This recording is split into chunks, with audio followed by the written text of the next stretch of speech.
പ്രബോധന രംഗത്ത് പുത്തനുണർവുമായി ലൗദി ഖുർആൻ masters club അവതരിപ്പിക്കുന്നു രാത്രി സന്ദേശം. എന്നും രാത്രി 9 മണിക്ക് യൂട്യൂബിലൂടെ പ്രസംഗ പരിശീലന കളരിയിലെ പഠിതാക്കൾ നിങ്ങൾക്കായി ഒരുക്കുന്നു. കേൾക്കുക, പ്രബുദ്ധരാവുക, മറ്റുള്ളവരിലേക്ക് എത്തിക്കുക. ബിസ്മില്ലാഹിർ റഹ്മാനിർ റഹീം. അൽഹംദുലില്ലാഹി റബ്ബിൽ ആലമീൻ വസ്സലാത്തു വസ്സലാമു അലാ റസൂലിഹിൽ അമീൻ വഅലാ ആലിഹി വസഹ്ബിഹി അജ്മഈൻ. അമ്മാ ബഅദ്. റബ്ബി ഇശ്റഹ് ലി സദ്രി വയസ്സിർ ലി അംരി വഹ്ലുൽ ഉഖ്ദതം മിൻ ലിസാനി യഫ്ഖഹു ഖൗലി. എൻ്റെ ശബ്ദം ശ്രവിക്കുന്ന മാന്യ ശ്രോതാക്കളെ, അസ്സലാമു അലൈക്കും വറഹ്മത്തുള്ളാഹി വബറകാതുഹു. സർവശക്തനായ അള്ളാഹുവിൻ്റെ കരുണാകടാക്ഷം നാം ഏവരിലും സദാ വർഷിക്കുമാറാകട്ടെ. ആമീൻ. എൻ്റെ പേര് ഷഹബാനത്ത്. എൻ്റെ ഇന്നത്തെ വിഷയം ഇഹവര നന്മകൾ എന്നതിനെ ആസ്പദമാക്കിക്കൊണ്ടാണ് ഇൻഷാ അള്ളാഹ്.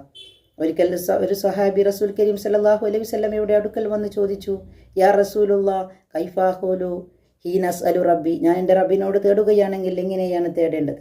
റസൂൽ കരീം സല്ലല്ലാഹു അലൈഹി വസല്ലം മറുപടി പറഞ്ഞു, നീ ഇങ്ങനെയാണ് തേടേണ്ടത്: അല്ലാഹുമ്മ ഗ്ഫിർലി വർഹംനി വഅഫിനി വർസുഖ്നി.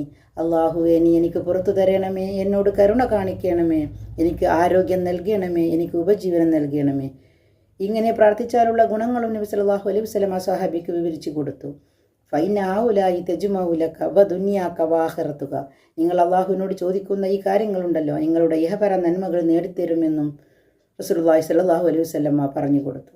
4 കാര്യങ്ങളാണ് റസൂലുള്ളാഹി സ്വല്ലല്ലാഹു അലൈഹി വസല്ലം ഈ പ്രാർത്ഥനയിലൂടെ അള്ളാഹുവിനോട് ചോദിക്കാൻ ആവശ്യപ്പെടുന്നത്. 1 മാഫിറത്താണ്. നമ്മുടെ നിത്യജീവിതത്തിൽ വന്നു പോകുന്ന തെറ്റുകുറ്റങ്ങൾ പുറത്തു തരുവാൻ നാം അള്ളാഹുവിനോട് നിരന്തരമായി മാഫിറത്ത് തേടിക്കൊണ്ടിരിക്കും. ഇസ്തിഗ്ഫാറിൽ മുഴുകുക എന്നുള്ളത് നമ്മുടെ ശീലമാകണം. ഇസ്തിഗ്ഫാറുകൾ വിവിധ തരത്തിൽ ഹദീസുകൾ സ്ഥിരപ്പെട്ടിട്ടുണ്ട്. അത് പഠിക്കാനും പകർത്താനും നാം ശ്രദ്ധിക്കണം. ഏറ്റവും മഹത്തായ ഇസ്തിഗ്ഫാറാണ് സയ്യിദുൽ ഇസ്തിഗ്ഫാർ. അത് നാം മനസ്സിലാക്കണം. അത് പ്രഭാതവേളയിലും പ്രദോഷവേളയിലും ചൊല്ലാൻ നാം ശ്രദ്ധിക്കണം. 2-മത്തത് വർഹംനി, നീ എന്നോട് കരുണ കാണിക്കണമേ എന്നാണ്.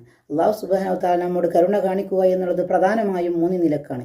ഒന്ന്, നാം തേടിക്കൊണ്ടിരിക്കുന്ന കാര്യങ്ങൾ നമ്മൾക്ക് നൽകിക്കൊണ്ട്, അതായത് നാം അവനോട് ആവശ്യപ്പെടുന്ന ജീവിതത്തിൽ വ്യത്യസ്തങ്ങളായ കാര്യങ്ങൾ നൽകുക എന്നുള്ളത് അവൻ നമ്മോട് കാണിക്കുന്ന കരുണയാണ്.